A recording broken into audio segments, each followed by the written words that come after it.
Nobody will ever let you know when where's reasons why.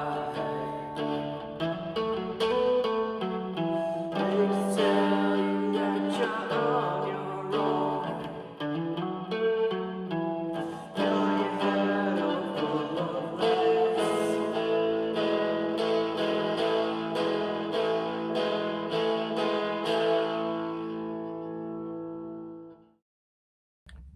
Son, are you sure you're only having the occasional beer? This was the line delivered to Ozzy from his dad when they sat down to listen to Ozzy's first album, Black Sabbath. Black Sabbath would have been around February 1970. Now this album's in my hands in 2025 and the great Ozzy has passed on. What an absolute legend, someone who has had such an influence on me in my musical listening over the years. The passing of Ozzy has just become something that's just so massive in all of the Black Sabbath fans' lives. We continue to listen to his music. We'll continue to listen to the music until we die. I'm kind of finding it hard to find words to what to say about it, but I think you all know how great Ozzy was and the albums that he was on.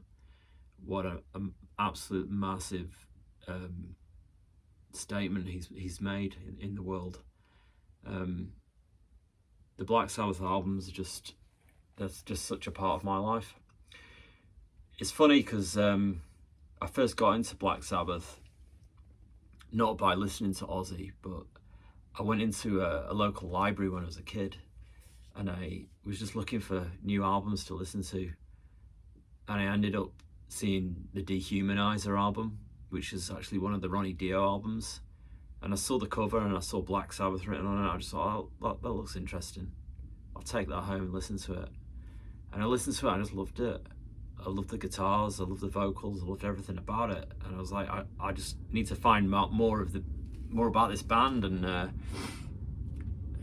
saw them occasionally mentioned in Kerrang magazine, but back then I didn't have the internet, didn't have much to go off, so I just had to research by looking in old issues of Kerrang magazine that I had, and just going back out to record shops and just trying to trawl through, find Black Sabbath stuff and find out what this band were.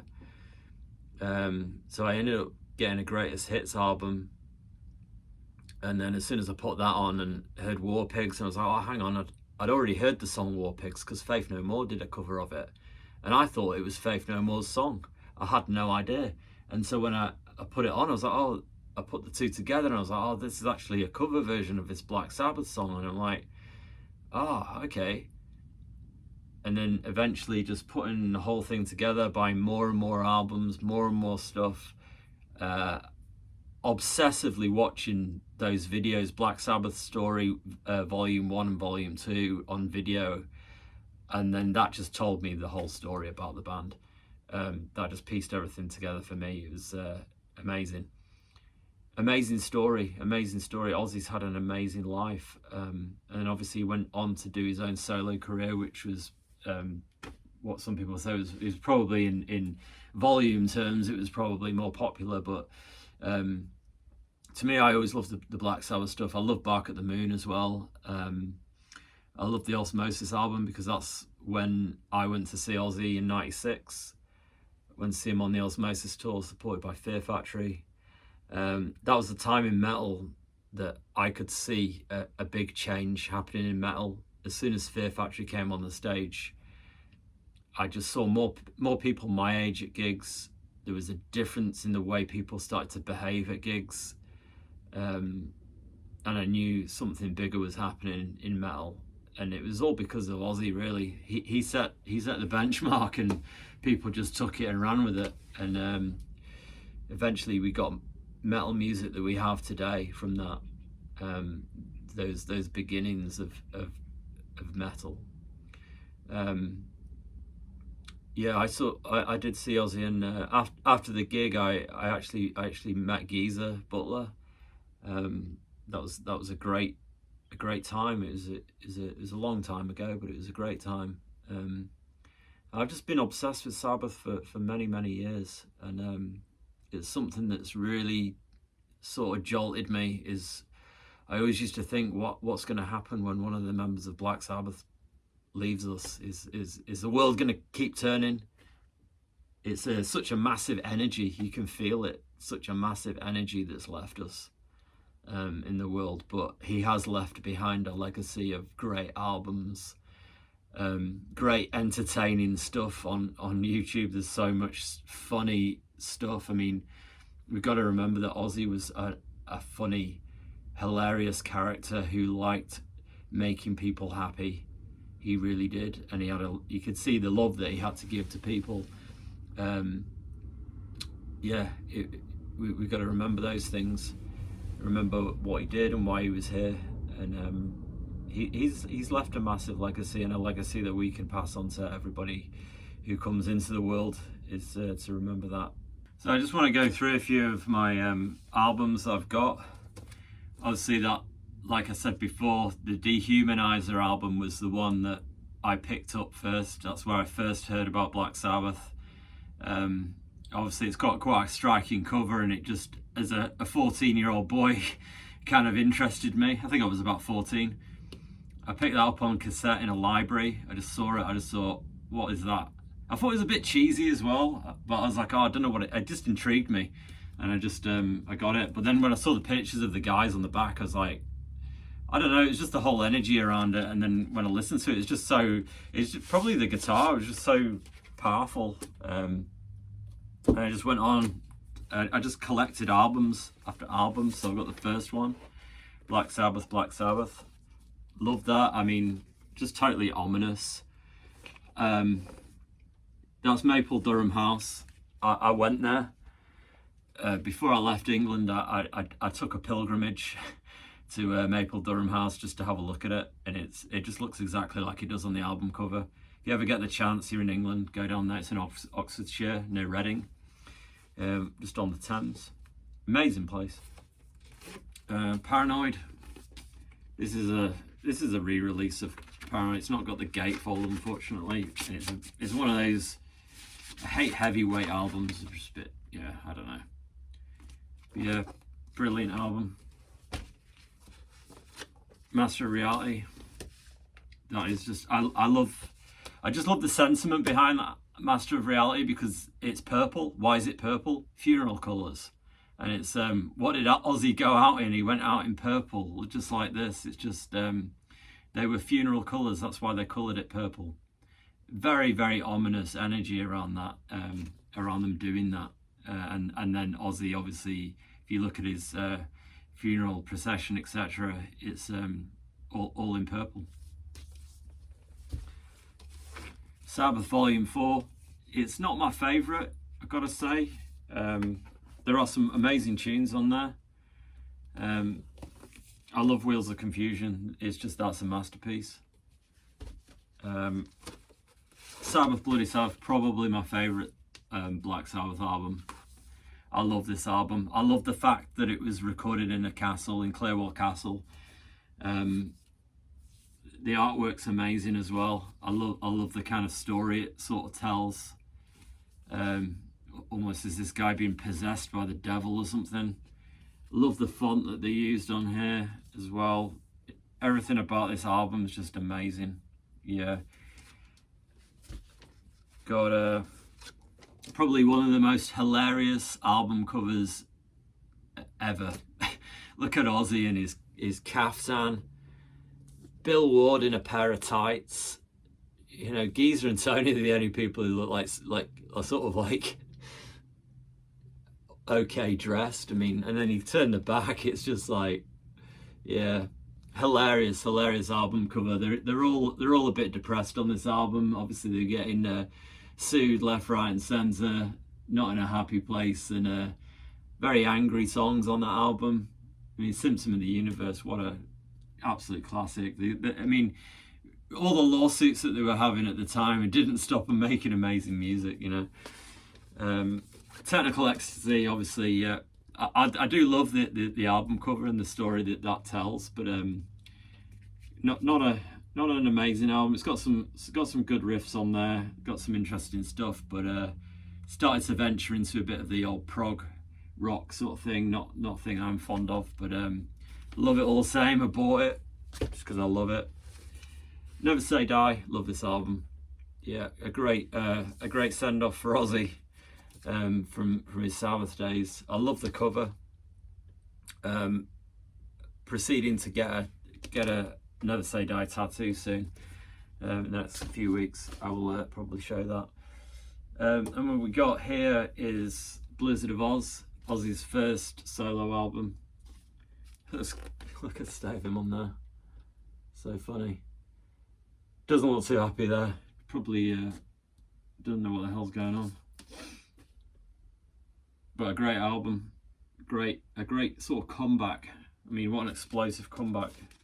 And then he started to get the hang of it a bit more. Ideas started to come through. Diary of a Madman.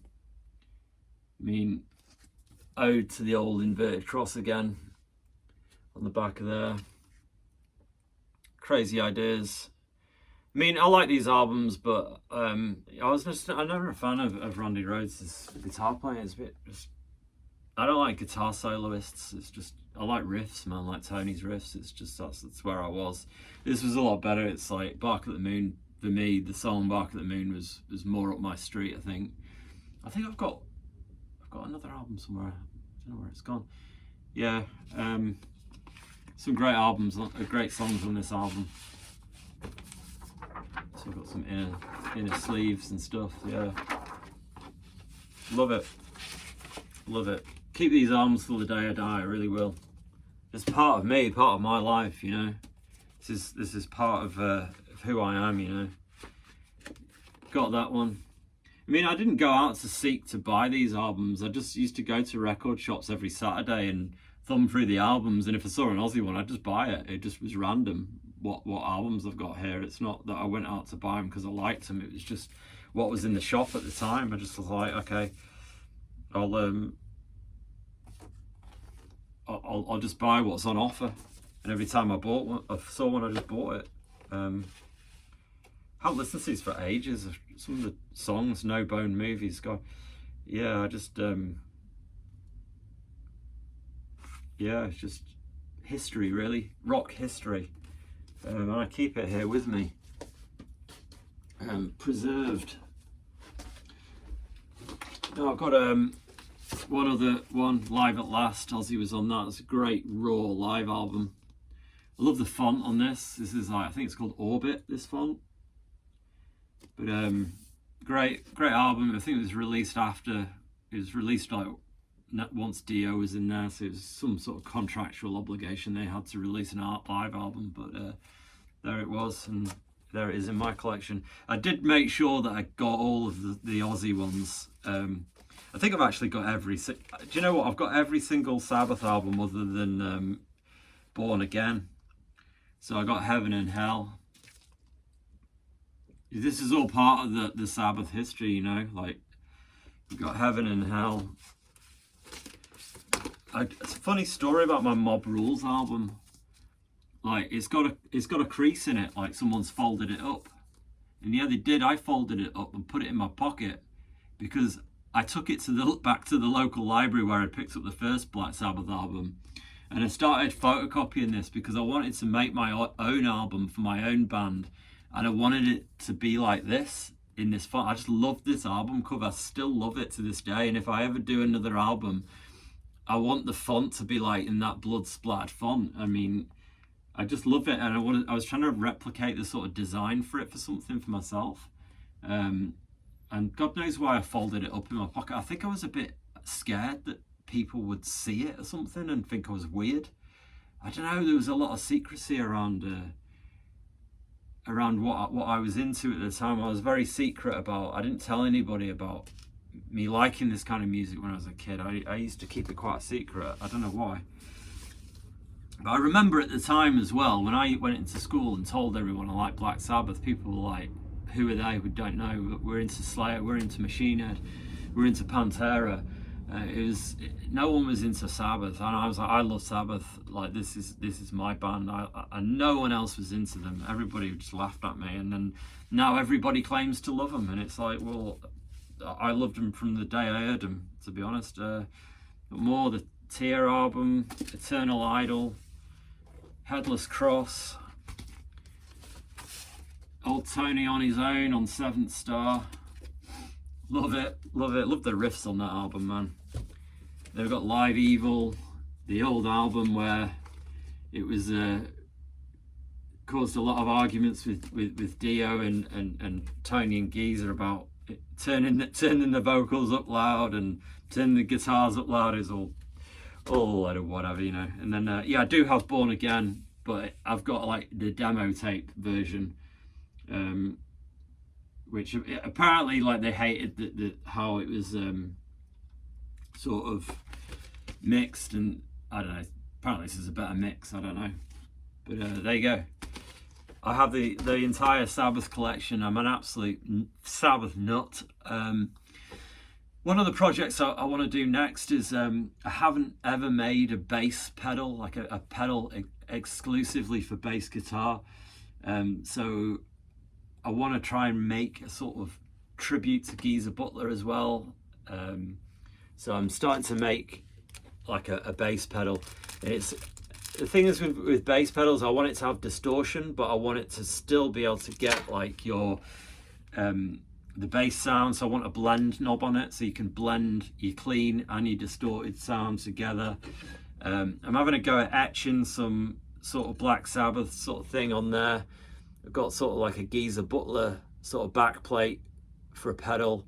This is it. I'm gonna sand this off and do it again because it's not quite gone how I wanted to, but you can sort of tell how that's gonna go. But it's gonna be like a Geezer Butler tribute bass pedal. So that's gonna be one of my next videos. I know I'm rambling now, and it's kind of going on to a bit of a Black Sabbath thing as a whole, but that was part of what Ozzy did. He kicked it off in 1970 with that album. He brought it home to his dad, and his dad was like, what the hell, this isn't like the music that I was expecting.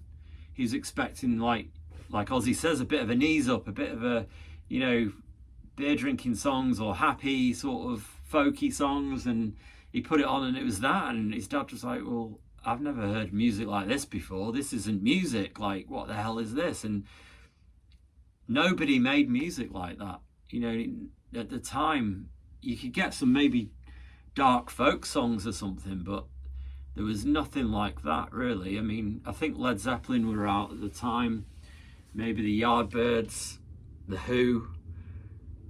There were bands that were starting to sort of distort the guitar sound, but nothing like that. And it was just completely different, and God knows where it came from, but at the time, to think that there was no one else doing that kind of music. And then you look now, 2025, you've even got AI like sort of software that can come out with stuff that sounds crazy or like Sabbath, but nothing original. And their stuff was completely original, and it started a movement in music that will never be repeated. It's just